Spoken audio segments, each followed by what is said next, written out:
Good morning, students. So let's start our today's chapter, and today we are going to start the chapter of class 12 bio, and the name of the chapter is Microbes in Human Welfare. In this chapter, we will be studying how microbes are used in household products, how they are used in industrial products, how they are used in sewage treatment plants, how they are used in biogas plants, and how they are used as biofertilizers and biocontrol agents.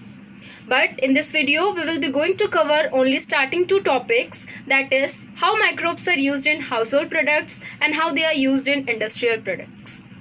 Before starting our topics, let us recall what are microbes. Microbes are basically the microorganisms which are too small to be seen with our naked eyes or open eyes, and we require a microscope to observe them. These microbes are also known for the various types of diseases they cause in human beings. Not only human beings but animals and plants also. But do you know that microbes are also good for us? Means here we will be studying about such type of microbes which are useful for us and which are very useful for the human welfare. So let's start with the first topic, that is microbes in household products.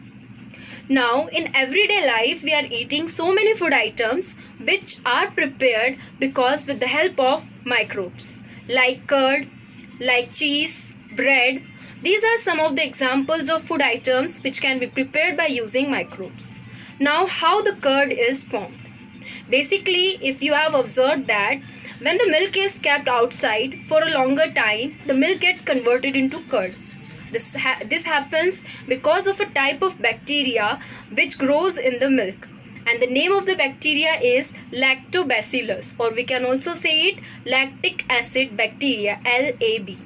What it does is that it lives in the milk and eats the protein present in the milk, that is casein, and while growing it produces a product that is called lactic acid, due to which the milk gets converted into curd.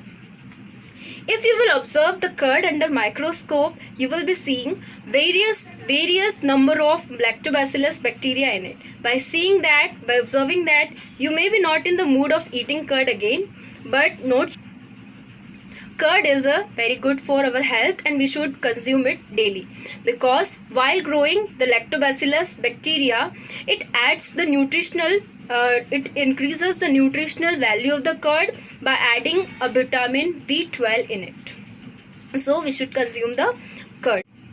Our next example is bread. Bread is also prepared by using a type of microbe, that is fungus, and that is called yeast. Here the yeast is also known as baker's yeast, and the name is Saccharomyces cerevisiae. Here the yeast is added in the flour of the bread, and when we observe the dough, we see that it is very fluffy, and the fluffiness is due to the presence of CO2 gas produced by the microorganism, that is fungus, growing in it.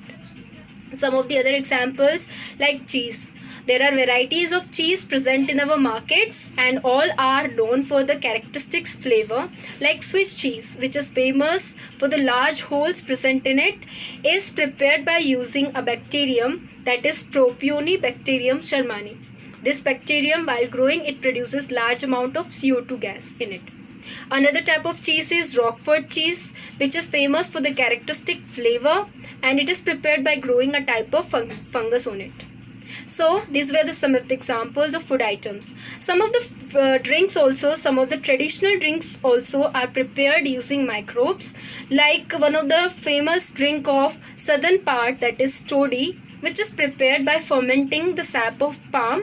Here also microbes are used for converting the juice of that palm into a drink, that is toddy. Here the technique used is fermentation, means it is a process where the microbes, they grow in the food items and they convert the sugar present in the food into alcohol, type of alcohol, that is ethanol.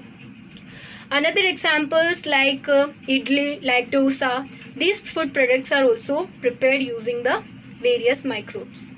So these were some of the examples of food items which we use daily. Now let's start our second topic, that is microbes in industries. On the producing such substances on large scale, we produce it in industries. here, since the large scale production of substances takes place, so it is only possible by using large vessels, and such large vessels are called fermenters. In industries, we prepare so many food items which we consume in our daily life, like fermented beverages, like antibiotics, like enzymes, juices. These are prepared in industry. Let us talk about fermented beverages. These fermented beverages are basically prepared by using various juices, fruit juices, various cereals, rice juices. We prepare the varieties of fermented beverages. Some of the famous beverages are like whiskey, rum, vodka, brandy. These are some of the famous fermented beverages which are prepared by using the technique fermentation. And here the same type of fungus is used, that is Saccharomyces cerevisiae, the same fungus which we are using for preparing bread.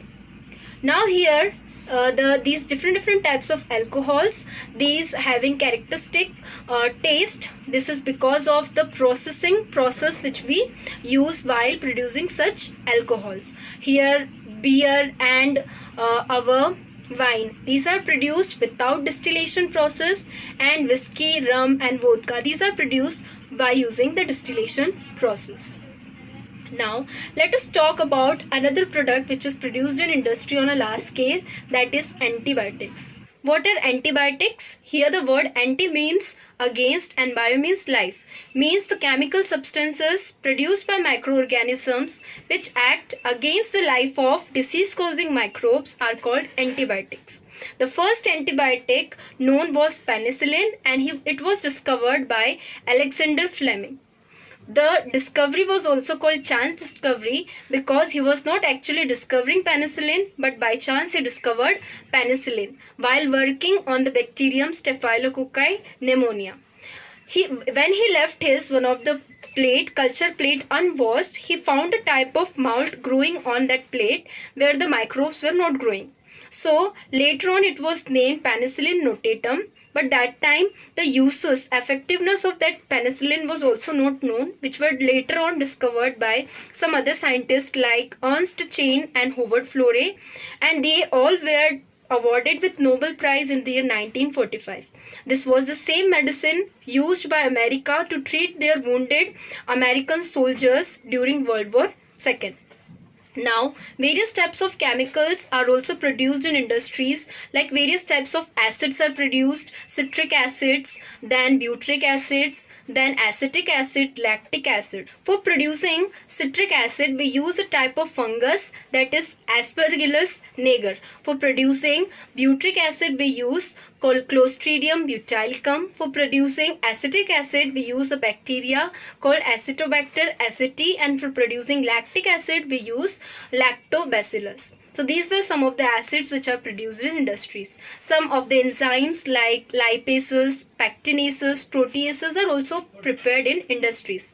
Like lipases, it is the enzyme which is used in detergents for removing oily stains, and lipases and pectinases and proteases are used for clarifying juices. That's why the juices which we make at home and the juices which we purchase from market, the appearance is different. Various bioactive molecules are also produced in industries on large scale, and these bioactive molecules are basically also produced by using some of the microorganisms. Some of the bioactive molecules like streptokinase produced by bacteria Streptococcus is used as a clot buster, and it is used for treating patients which have recovered from heart attacks. And cyclosporin is a type of another bioactive molecule. It is act as a immunosuppressive agent. Basically, whenever we do organ transplantation, so our antibiotic is produced against the foreign substances coming in our body. So in order to suppress our immunity so that that organ can properly function in our body, we take immunosuppressive agents. So here we have covered the topics of our today's video.